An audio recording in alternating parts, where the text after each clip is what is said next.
Charlie Kirk's murder is the latest high-profile example of political violence in the U.S. In a CBS News poll before last year's presidential election, 83% of registered voters said the level of civility in American politics had gotten worse, while only 7% said it had improved. Ed O'Keefe reports on how those on both the right and the left have been targeted. Counting or not counting gang violence? On the same day Charlie Kirk was shot and killed, 2,000 miles away in Florida, a trial began for the suspect accused of trying to assassinate President Trump a year ago next week. Barely 2 months after a bullet hit the president in the right ear at a campaign stop in Butler, Pennsylvania. It's a dark reminder of an earlier era, the assassinations of President John F. Kennedy, civil rights leader Martin Luther King Jr., Senator Robert F. Kennedy, and attempts on the lives of President Gerald Ford and Ronald Reagan. More recently, there was the 2011 shooting of then Arizona Congresswoman Gabby Giffords and the 2017 shooting of Louisiana's Steve Scalise, the number 2 Republican in the House of Representatives. Both were critically injured in the attempts on their lives.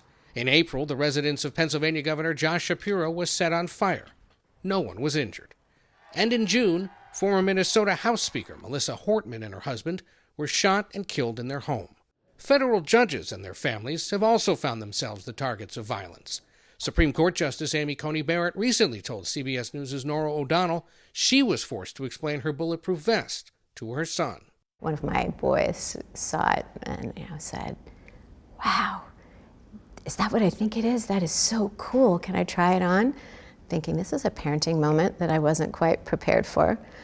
I said, "Sure, go ahead." And he puts it on, and then he looked up at me and he said, "Wait, why do you have a bulletproof vest?" We are seeing the normalization of political violence. University of Chicago professor Robert Pape warned in a recent New York Times op-ed, we may be on the brink of an extremely violent era in American politics. We are seeing the radicalization of the public in the United States on both the right and the left.